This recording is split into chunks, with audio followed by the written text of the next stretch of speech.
Welcome into 5 Wide Fantasy. Today, we're just, a couple days. Some teams have started training camp. There's some important storylines to get to when it comes to the start of the season and when you're drafting your fantasy football team. So what better guy to have join me? Another guy, if you haven't seen him on YouTube, I'd be surprised. Nick, the Justin Herbert hater. The guy that I think I found too much of a rivalry with on Twitter in the summer times. You know, it takes a lot for me to not reply to some of your replies to tweets or tweets. Yeah, you hate to see it. I mean, you're supporting the wrong guy. You should be supporting Tua, but it is what it is. I will say, I am a Tua respecter. I do think it should be more well known that he led the league in yards per attempt last year. Like, as much as the rivalry is there, at the end of the day, we're both guys who were eliminated in the wild card round, so we both have a lot to play for. Yeah, that's true, except for we didn't choke our game away. We just had a backup quarterback, but it is what it is. Yeah, I know. I still reminded. I feel like I have a group chat with some buddies, and it's like all summer. It's like, are you guys ever going to let me enjoy watching football this summer, or am I just going to be told 27-0 for like the rest of my life? Need to get over the hump. I feel like we both do, though, right? I mean, the Dolphins, I think, are in a great spot. I think the Chargers are in a good spot. I think we both have good reasons to be excited for the year from our own fandom. Yeah, I agree. I mean, we haven't won a playoff game my whole entire life, so. I guess I'm lucky enough to see it, but I think my team is more known for the choke jobs. But regardless, so we each got a couple training camp storylines we're kind of looking forward to. I have a few, you have a few. I'll let you start. I think there's a lot of things we got to pay attention to when it comes to our fantasy teams heading into the official start of the preseason. Yeah, so my first kind of talking point here is on the franchise tagged guys that didn't get contracts. So that's Saquon, Barkley, Josh Jacobs, and Tony Pollard. My worry for Tony Pollard is very little at this point. I really think that the fact that he's just playing on the franchise tag seems like everything's good to go for him. They're just going to fire him in there. He's going to have an insane snap share. Obviously, last year he was behind Zeke, but he looked great when he was given the actual opportunity. And I think now wheels up for Tony Pollard to potentially finish as the RB1. In terms of Saquon and Jacobs, though, I'm starting to panic a little bit because it is still July. Like, do we really know if they're both going to report?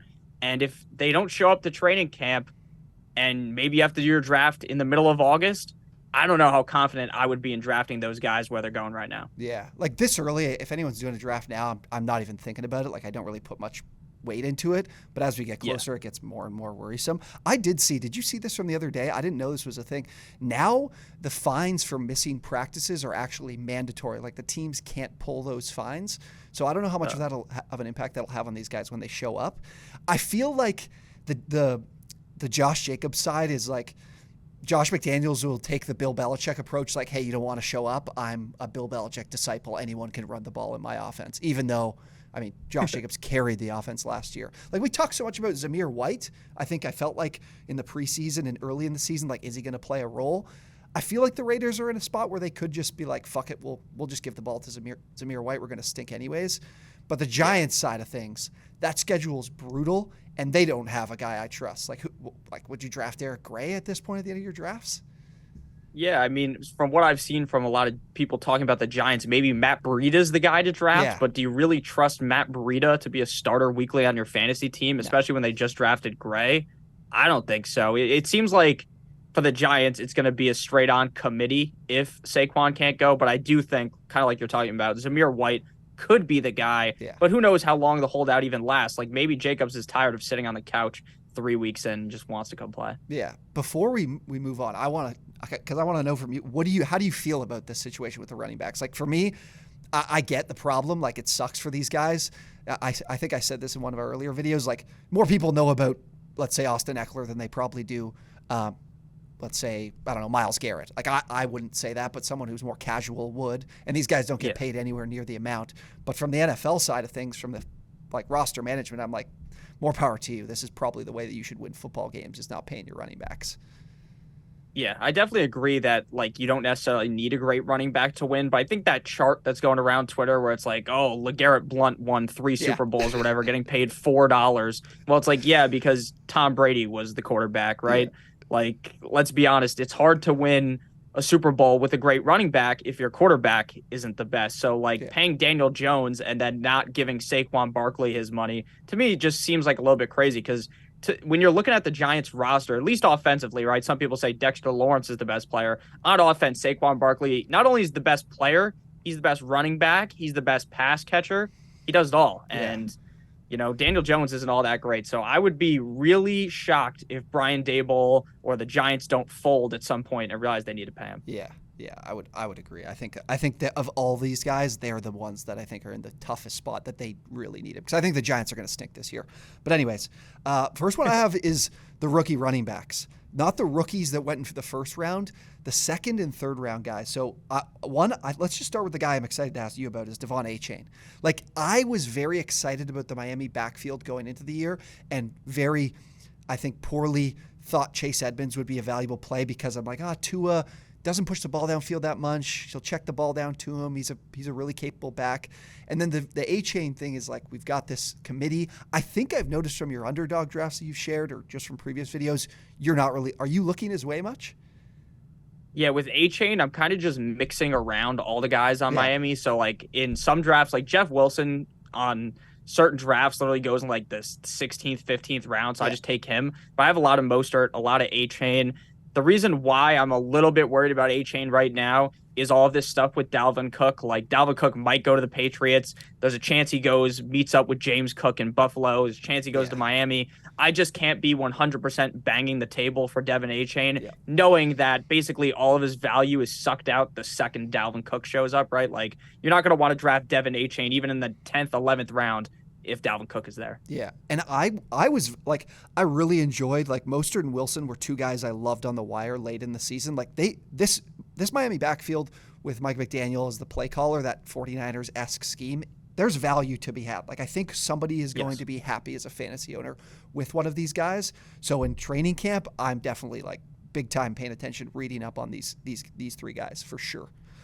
The other one is, and the one I think I'm most excited about, Tank Bigsby. So I really liked ETN last year. He was a very explosive guy, like, could create some big plays, but he kind of stunk in the red zone. He was two touchdowns on 12 inside the 5 carries. And for me, a guy that doesn't do that, I kind of get a little bit concerned about. Like, Damian Harris was great. He'd score a ton of touchdowns once he got inside the 5. ETN didn't do that. And then I thought he was going to be much better as a receiver, and now there's more competition for those receptions now with Calvin Ridley. I kind of like Bigsby as an end-of-round guy. I feel like he's a nice bruiser. I mean, his name's Tank Bigsby. He better be able to run a few guys over and get in the end zone. Have you been taking him at the tail end? Like, I'm really interested to pay attention to him as we get closer to the season too. Yeah, I'm definitely big into Tank Bigsby. I've been drafting him even in those, like, early drafts where the NFL draft didn't even happen. I just figured while at Auburn, right, the offensive line is terrible, right? The offensive line couldn't stop anything, and Bigsby was still playing really well. I think in this Jacksonville Jaguars situation, he could become the goal line back. I'm not saying he's going to score 18 touchdowns or 17 touchdowns like Jamal Williams, but I think there is a chance that this isn't like a 70-30 split share between Bigsby and ETN, and maybe it's 65-45 or 55-40. I might have done the math wrong. I'm not great at math, but you get what I mean, right? Maybe this isn't a workhorse ETN role. And like you brought up, the guy coming out of college, everyone was talking about how great he is at catching passes. Well, it turns out, like, he's just not that great at doing so. The ball would hit him directly in the hands. He looks like Derrick Henry out there sometimes. So I'm very into Tank Bigsby, and I think his ADP is going to continue to rise, especially if anything comes out of camp that he's going to be seeing more usage, because even already there's been a lot of talk about how good Bigsby has looked. Yeah, I saw that the other day. The 32 beat writers guy, he just, sometimes you read Twitter and you just got to settle down. Don't take everything this guy, clips from an article too seriously. Again, that's why you kind of read as much as you can on these guys. I'm definitely paying attention to that room for sure. And then I think the most talked about one, I would say, is probably going to be Zach Charbonnet, right? Like, second round pick, decent draft capital. My thing is like, I think Kenneth Walker's like a top 10 running back talent already. Like, Michigan, if you watch college football, Michigan State was horrendous last year without him. Like, he carried that team. And this year he was still really good in the NFL. Now, he's never going to be a pass catcher. Like, I don't think he had more than a handful of receptions at the college level. So Charbonnet was really good at UCLA doing that. But he's not, I don't think he's anywhere near as good. Like, I feel like the Charbonnet, pick is going to be a little bit overblown. But again, I think a huge one to pay attention to in camp. Yeah, I really like Charbonnet. I'm just worried because like it's not like Kenneth Walker was a first round NFL draft pick, right? They're both Right. second round picks. Yeah. And that does somewhat concern me. Like Charbonnet, I think, is good enough to potentially take over from Kenneth Walker. But I do agree with your assessment. Like Kenneth Walker is really good. The problem is, for me, at least in fantasy drafts, in some drafts he goes in like the fourth, the fifth round, right? And I'm very happy to draft him there. But Yeah. in the second round, like, do you really want to draft him around guys like Derrick Henry-ish Yeah. range, like where Derrick Henry is the guy? Who knows? Like if something could happen, like we know Pete Carroll loves, kind of using two backs. I don't really think this is going to be Kenneth Walker workhorse mode like last season after Penny got hurt. Right. Yeah. I definitely think I would agree. My biggest thing is like I was looking at Geno's target rate to running backs. It was below league average, but then again, like Kenneth Walker's not a great pass catcher, so if Charbonnet is available, he could be someone to see more volume. I'll just quickly mention these guys, and then we'll go to a few more things. A few that I'm keeping an eye on as backups: Tajay Spears. I think he'll be the RB2 in Tennessee and worth some kind of stashing at the end of your drafts. Condre Miller. I don't know what the Alvin Kamara situation is going to be yet. And then the other ones, Roschon Johnson was like really good at Texas, but he was obviously behind Bijan, so not a lot of people pay attention. The Bears room is really murky. Like if Deonta Freeman or Foreman is like the number one guy in Chicago by the end of the year, that's just gonna be so boring and wasteful to me. Like I will not be excited about it. And then Chase Brown and Eric Gray as backups with Cincy and New York. But what's the second one you have? Yeah, so my second topic would just be Calvin Ridley as a whole. I feel like a lot of things I've seen on Twitter, at least, is a lot of clips of Ridley actually running, catching the ball. And, people are quick to think that Calvin Ridley or any of these guys, they come back, they're incredibly rusty. They just forgot how to run or something, don't know how to tie their shoes. But Calvin Ridley is entering into this system as the number one receiver, in my opinion. I think this is an offense that's going to be scoring a ton of points. Doug Peterson is an excellent head coach. Trevor Lawrence obviously took that next step. You saw it in the playoffs up against your Chargers. And I fully expect that Trevor Lawrence and Calvin Ridley, it's going to be the one connection on the team. I think Christian Kirk's a good player, but at the end of the day, I don't think Christian Kirk can even hold Ridley's jock strap. So I think Calvin Ridley is going to be a potential top 10, top 5 receiver this year. And if you look back, I mean, he was one of the most efficient wide receivers in the NFL in 2021, back when he played the full season. So I'm really excited for Ridley. What do you think about him? I'm struggling so much, man. Like so much on what I want to do. Like Christian Kirk was like my like pound the table guy last year, and it's so hard to just completely go away. Because when I looked into the numbers, like Lawrence loved the slot, even in his if you remember his first year, like Dan Arnold had a pretty decent season as a tight end, even though he was banged up a lot. And even Laviska Shenault wasn't bad. They threw somebody else, just a complete bum in the slot. I can't remember who it was, but regardless, Marvin Jones. There was somebody else that's like usually a returner. I can't remember his fucking name. But anyways, I think Ridley could be one of those guys that definitely, like you said, I feel like it's like either the outcomes could be so extreme because he's been out of football for a couple of years and he is a little bit older than some people might realize. But he also, like you said, was crazy efficient. So I think Ridley's, in terms of training camp, definitely going to listen to. I'm paying attention to what a lot of different people are going to be saying about him. This room, I think, is going to be huge because, like you said, I think the Jags are due for a major step up, even though they already took a massive step last year too.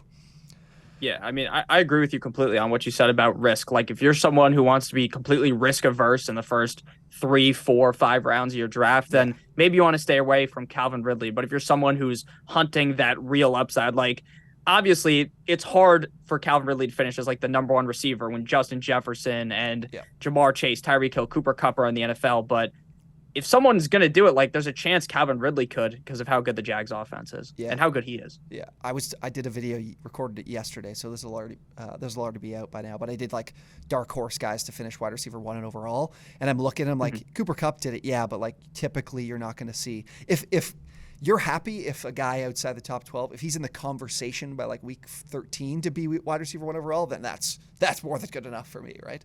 Realistically, it probably can't happen, but especially with Jay Jettas, Jamar Chase, like you said. So last one I have is I am maybe the most locked in of all of these, the Ravens wide receiver corps, because the changes that have come for this team offensively are massive. Todd Monken takes over as the play caller, and to me, if you look at the numbers, I love like PFF will do basically, here's how much 11 personnel they ran previously. Here's what it is now. They ran 11 personnel at 12% of plays last year. And Monken's last time calling plays was like almost 60%. So you could see 3 wide receivers on the field a ton and probably see a 15 to 20% increase in target rate. And we already saw Marquise Brown was great for like, his 1 year basically being great until they shipped him out because they just didn't value wide receivers much. Have a great year. This can happen for one of these 3 guys. I think it's Zay Flowers is the guy that's stayed on the field his entire college career, didn't miss a game. Rashad Bateman, I love his talent, but he pisses me off because he's played like 10 games in 2 seasons. And then I'm out on Odell Beckham. Like 2 ACL surgeries, didn't even want to work out. He didn't want to work out to be signed to go play in the postseason for some team last year. Like, why would I expect him? Why should I expect to? Like, I know his draft capital isn't massive, but why would I expect him to produce at this point? I'm definitely paying attention to this room. Yeah, I think it's going to be interesting, especially if people are playing in more like casual leagues, right? With like people from their office or from their friends at home that don't really pay attention to football as much. Like Odell might be like a 7th round pick, right? He shouldn't be, obviously. No. He should be like a 12th round dart throw, like Stephen Curry shot from half court. But I think in some leagues, he will literally go in like the top 6 rounds because he's Odell, right? Everyone knows who Odell is. And in terms of who I would be targeting, I've drafted a bunch of Flowers and Bateman just like spread apart. I'm not too keen on either of them being the number 1 guy. Like, I'm not too sure who it's going to be, so I'm just taking shots. And it wouldn't really surprise me, though, because Monken does love the tight ends, and like Andrews could just be the number 1 guy, like the guy to have for the Baltimore Ravens. But I still do agree with you in terms of just targeting these guys. And like you said, Bateman literally can never stay healthy. The guy will get like 150 yards one game, and then 2 games from there, he's just dead in the corner, right? He's not playing. Well, he's not even playing football, and he's getting cortisone shots from a surgery he had in January. Like for a Liz Frank fracture or whatever, an injury that's pretty, I'm not going to say common, but we've seen it from other guys, right? Like we've seen them be able to recover. I love his talent again. If you're in a best ball draft like you've been doing, like take the flyer on him for sure. I think Flowers will be the guy because I just feel more confident in being able to be on the field. And I know I'm positive. Like you said, Andrews I think is going to be great, but I'm positive at least one of these guys is going to be really valuable because they're all going around a similar time, right? I can't remember what round these guys are going in. Like Flowers and Bateman basically go like back to back, and then there's like a round or 2 typically before people take Odell, unless I guess. Like I said, if you're drafting with more casual people, Odell might be by far and away like a 2-3 round ahead of these guys. I love that. I love the close to the season training camp. You know about an injury, this guy doesn't. You ever do the ones where you're in the middle of a draft, the guy gets hurt, and his season's already over before the draft is even over? I've had that happen in August. Someone drafted Andrew Luck and then he retired 5 minutes later. So that is tough. Anyways, okay, 4 great training camp storylines for you guys to be paying attention to for your fantasy teams. Reading up, you'll probably hear from it both from me and from Nick. If you guys haven't checked out Nick's channel, do so. Notorious Fantasy. Nick, very much appreciate you joining me. We should do this again. Always love chatting about these fantasy implications, and glad we avoided as much Chargers Dolphins talk as we did. Yeah, I only spent like 3 minutes talking about it off the top, but thank you for having me on. I really do appreciate it. I had a fun time, and make sure everyone who's watching hits the like button down below. Yes. I appreciate it. So does he.